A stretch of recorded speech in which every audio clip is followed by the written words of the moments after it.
যাকে আল্লামা ইকবাল বলা হয়। উনি কবি ইকবাল পুরা মুসলিম বিশ্বের জাগরণ নিয়ে যিনি কথা বলেছেন, ইসলামী রেনেসাঁ, ইসলামী ঐতিহ্য, মুসলমানদের হারানো ঐতিহ্য নিয়ে যিনি কথা বলেছেন, মুসলমানের উত্থান, মুসলমানদের পতন, সব বিষয়ে যিনি কথা বলেছেন এবং কবিতার মাধ্যমে মুসলিম জাতির পুনর্জাগরণের ওনার ইচ্ছা ছিল। আলহামদুলিল্লাহ হয়েছেও। আমাদের কবি নজরুলের চেয়েও অনেক প্রতিভাবান। সুবহানাল্লাহ। আমাদের কবি নজরুল তো বিদ্রোহী কবি, উনি এমনই ছিলেন, বরং আরো প্রতিভাবান কবি ইকবাল। উনি বলছেন ওনার কবিতার মাধ্যমে ওনার উম্মতের প্রতি ওনার ধরদ, দায়বদ্ধতা, ওনার জ্যোতির্ময় ঈমান, ইয়াকিন, এটা প্রস্ফুটিত হয়। কবি ইকবাল বলছেন, আজ মানুষ আমাকে ইকবাল নামে চিনে, পুরো দুনিয়া জুড়ে আমার সুনাম আছে, পুরো দুনিয়া জুড়ে আমার সুখ্যাতি আছে, কিন্তু আমার জ্যোতির্ময় ঈমান, ইয়াকিন গঠনের পিছনে সবচেয়ে বড় ভূমিকা ছিল আমার মায়ের।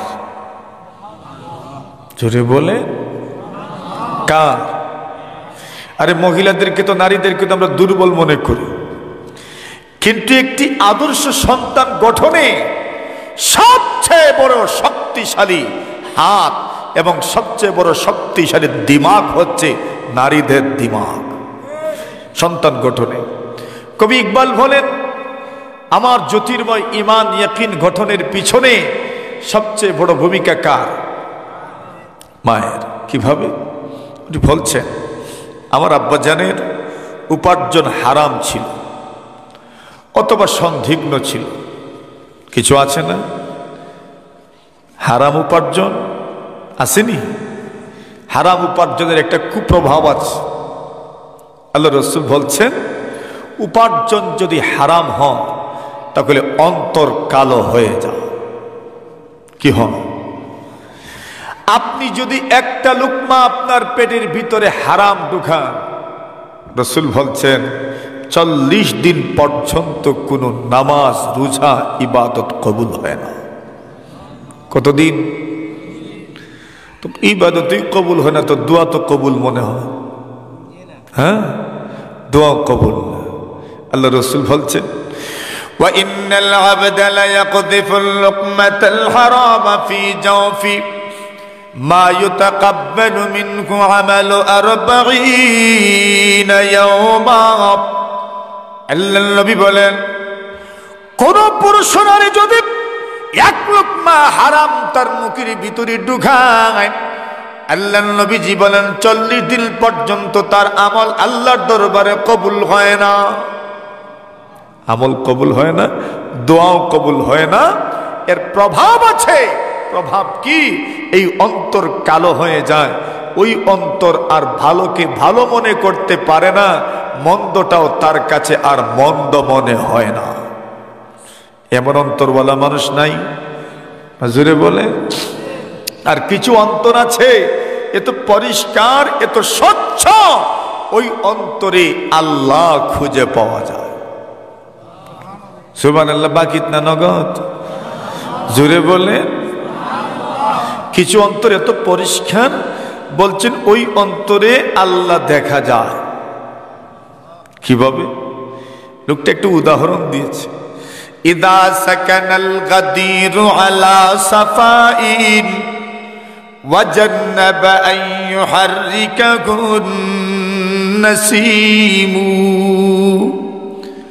বাদাত ফীহিস সামাউ বিলামতিরাইন কাযাকাশ শামসু তাবদু ওয়ান নুজুমু কাযাকা কুলুবু আরবাবিত তাজাল্লি ইউরা ফি সাফবিকাল্লাহুল আযীম। আল্লাহর বান্দা বলছে, আমাদের পুকুর আছে না? পুকুর, নদীও তো আছে, খাল বিলও আছে। পুকুরের পানি যখন শান্ত হয়, কোনো দিকে নড়াচড়া নেই, বাতাস তাকে এদিক থেকে সেদিকে নিয়ে যায় না, আর পানি যখন পরিষ্কার হয়, আমাদের গ্রামের ভাষায় পন হয়। কি পন বলেনি আপনাদের দিকে? একদম পরিষ্কার পানি, ঘুলানো। তাহলে বলুন, ওই পুকুরে যদি কেউ উকি দেয় তাহলে কি দেখা যায়? দেখা যায় না, মনে শুধু চেহারাই দেখা যায়, আর কিছু আছে? আর কিছু দেখা যায় না। কি দেখা যায় বলেন না? গাছপালা দেখা যায়, আর কি দেখা যায়? জোরে বলে। আল্লাহর বান্দা বলছে, আসমান কি ছোট না বড়? বড়। এ তো বিশাল আসমান, এ তো বিশাল আকাশ। মুমিন যখন আল্লাহ তাআলার জন্য নিজের অন্তরকে পরিষ্কার করে, আল্লাহ তাআলা সবচেয়ে বড় বলছেন, ওই লোকটা যেমন পুকুরে উকি দিলে পুকুরের পন পানিতে, স্বচ্ছ পানিতে আসমান দেখা যায়। শুধু আসমান নয়, কাযাকা শামসু তাবদু ওয়ান নুজুমু, সূর্য দেখা যায়, তারকারাজি দেখা যায়। এমনকি জ্যোৎস্না রাতে আপনি যদি দেখেন, পূর্ণিমা রজনীতে আপনি চাঁদও দেখবেন। আল্লাহর বান্দা বলছে, মানুষের অন্তর দিল ছোট হতে পারে, কিন্তু তার দিল যদি স্বচ্ছ হয় তাহলে আল্লাহ তাআলাকেও তার দিলে দেখা যায়। যার দিল কি পরিষ্কার, আয়নার মতো ধবধবে সাদা পরিষ্কার, এমন দিল যাদের। তো কবি ইকবাল বলছেন, আমার জ্যোতির্ময় ঈমান ইয়াকিন গঠনের পিছনে ভূমিকা কার? মায়ের। কেন?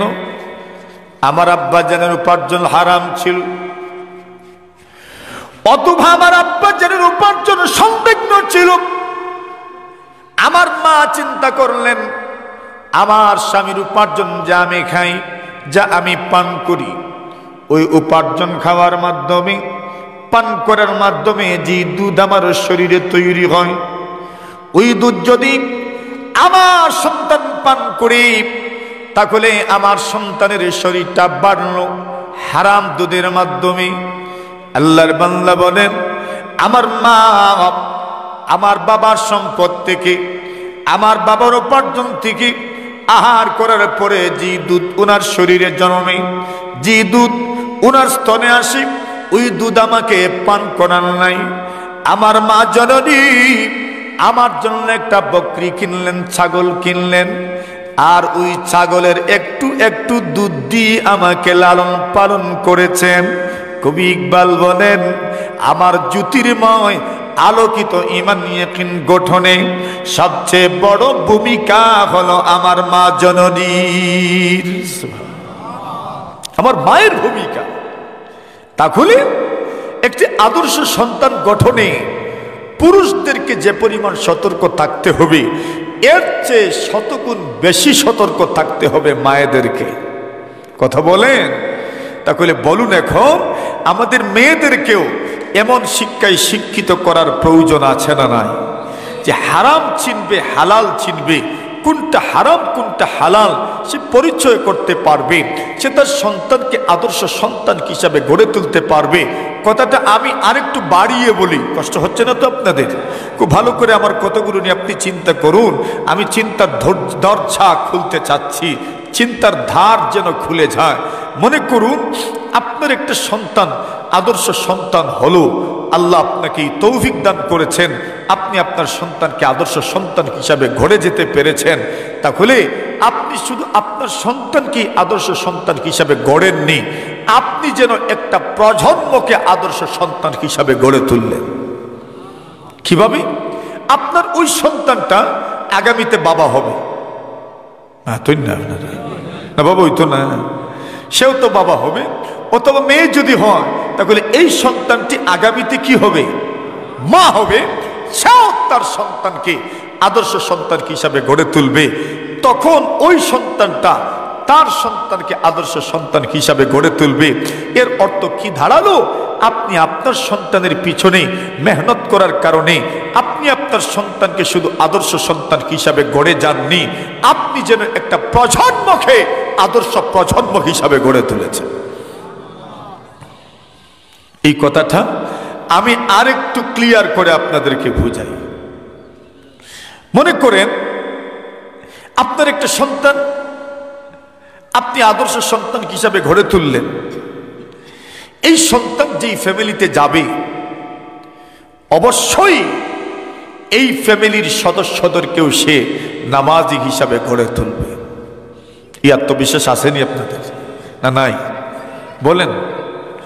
মনে করেন কোনো একজন মহিলা, মানে কারু স্ত্রী যদি স্বামীকে সম্বোধন করে বলে, জেন্টলম্যান, আমি আপনার কাছ থেকে খুব বেশি কিছু চাই না, বাস আমি আপনার সব কিছু মেনে নিব, আপনি 5 ওয়াক্ত নামাজ আদায় করে নেন।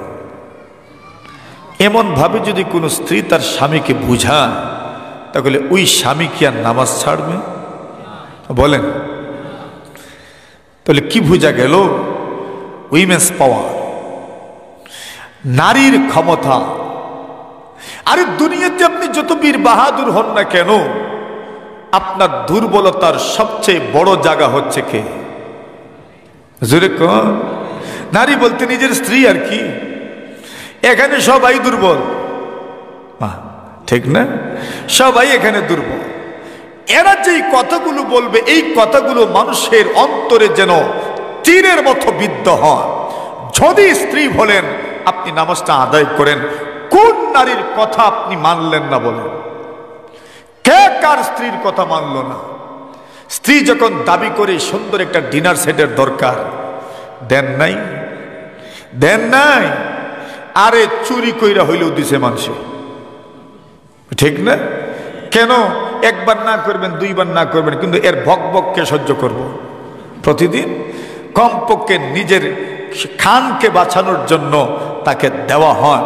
এর অর্থ কি ধারালো? এরা চাইলেই মানাইতে পারে। কথা বলে, এরা চাইলেই মানাইতে পারে। তাহলে যারা চাইলেই মানাইতে পারে, আপনি দূর দেশে থাকেন, আপনার স্ত্রী যদি আপনাকে বলে 6 বড়ির একটা হাড় দরকার, আপনি দিবেন না? আপনার মন না চাইলেও আপনি দিবেন। কেন? সে চেয়েছে। যদি দেই না, তাহলে প্রতিটা কাজে কাজে আমাকে ক্ষুধা দিব। কথা বলেন, ঠিক না? তাহলে আপনি মনে মনে চিন্তা করেন, বাস তারে দেওয়াই ভালো। তাহলে কি বোঝা গেল? স্ত্রীরা স্বামীকে দিয়ে যা ইচ্ছা করাতে পারে। হাকিমুল ইসলাম রাহিমাহুল্লাহ তাআলা লিখেন, তাহলে ওই নারীরা যদি এমন হয়ে যায় যে নারীরা চায় আমার ঘরটা নামাজি হয়ে যাক, কসম ওই ঘর নামাজি হয়ে যাবে, ঠিক না? এই ক্ষমতা নারীদের আছে না নাই? তাহলে এমন মেয়েরা এই অঞ্চল থেকে উঠে আসুক, এটা চান কিনা আপনারা? আমি আপনাদেরকে আরেকটা ঘটনা শোনাই, কষ্ট হচ্ছে আপনাদের? আমি দেখেন খুব শিশু শিক্ষার উপর কথা বলছে, কিন্তু বিশেষ করে আমাদের কোমলমতি আমাদের মেয়েদের ব্যাপারে আমি সবচেয়ে বেশি আমরা অ্যাক্টিভ থাকতে, সিরিয়াস থাকতে চাই, যেন আমাদের ওই মায়েরা যারা এখন আমাদের মায়ের মতো, বড় হলেও আমাদের মায়ের মতো হবে, এরা যেন সুশিক্ষায় শিক্ষিত হয়। কেননা একটা পরিবার গঠনে, দাম্পত্য জীবন সুন্দর হওয়ার জন্য, সুখী হওয়ার জন্য, সমৃদ্ধশালী হওয়ার জন্য আদর্শ নারীর কোনো বিকল্প নাই। আজ আপনি পুরাটা দুনিয়ায় দেখেন, সবচেয়ে বড় সমস্যা কোথায়? ওই গুড়াতে।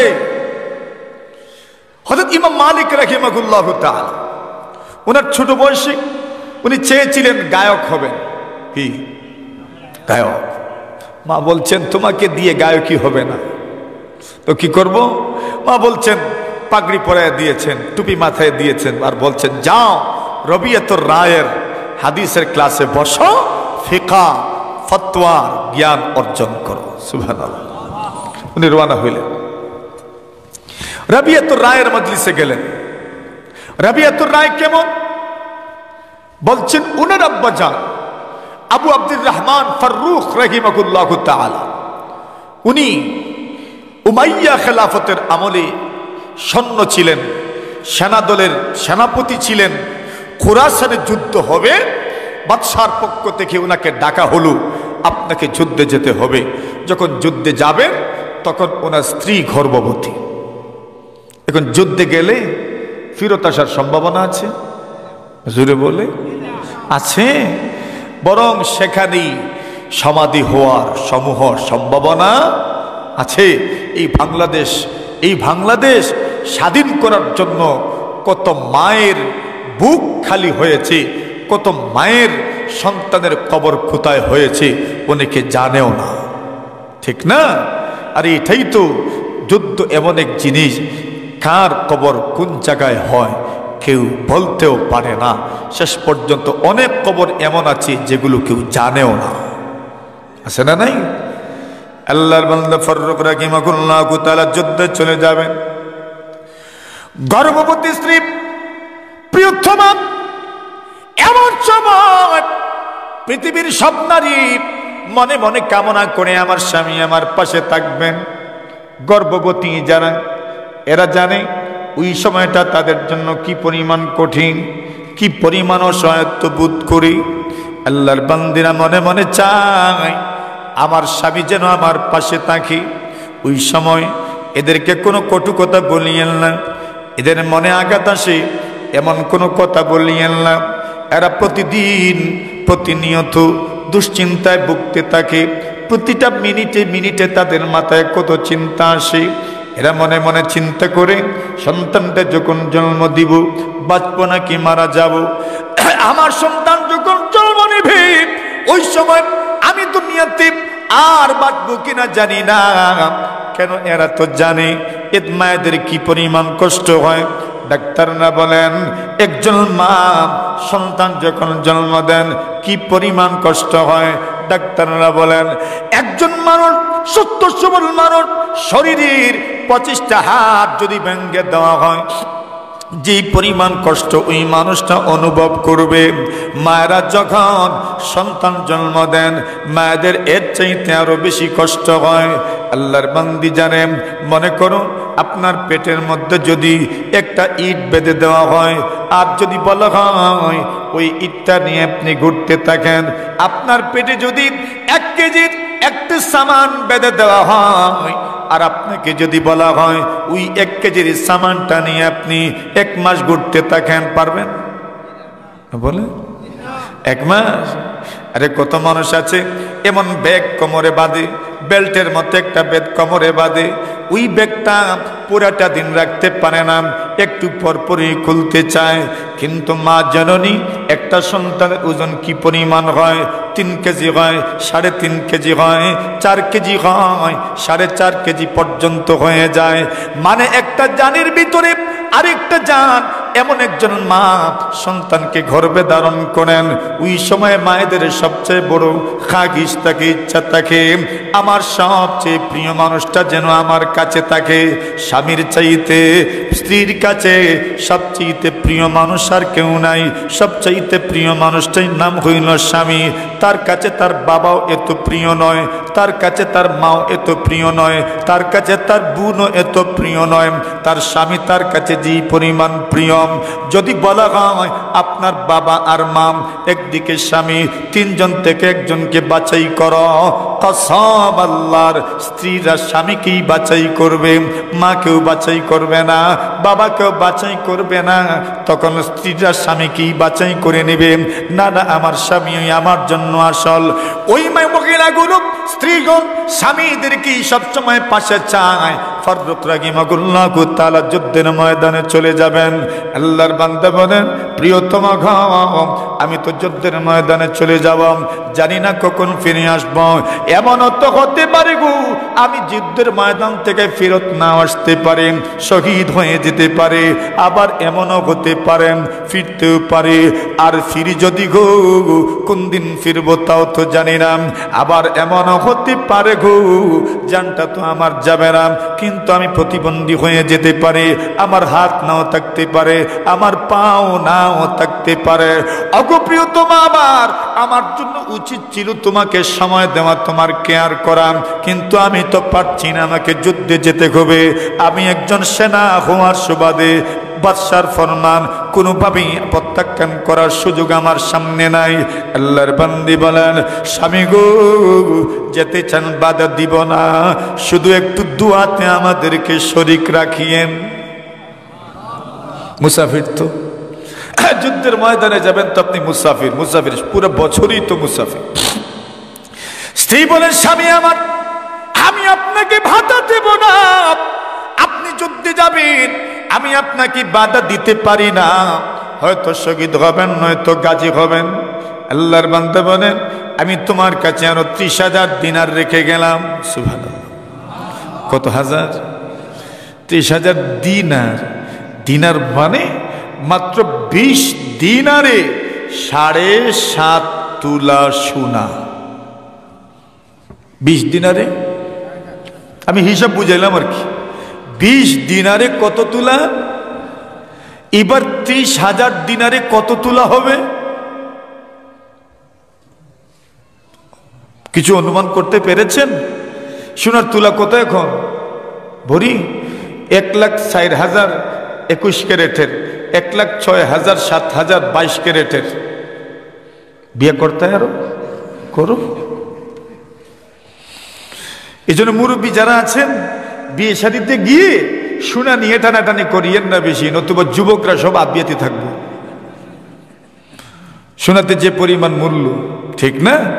খোদা কেউ আসতে বিয়ে শাদীকে সহজ করেন, বিয়েকে সহজ করেন। বিয়ের সাথে সোনার কোনো সম্পর্ক নাই, মহারানার সম্পর্ক। সোনা কত বড়ি দিতে হবে, কত বড়ি দিতে হবে, এগুলো বেহুদা। আর যারা টানাটানি করে মুরব্বী, এরা নিজে বিয়েতে কত বড়ি দিছে? ফিতল ছাড়া কিতা দিছে, ঠিক না? নারাজ হয়েছেন আমার উপর? নারাজ হইয়েন না। তাহলে এই বিয়ে শাদীতে সোনা এটা এমন ভাবে জরুরি হয়েছে, আপনি জিজ্ঞাসা করেন না কত যুবক এখানে আছে বিয়ে করো না কেন, কই ক্যারিয়ার নাই। কি নেই?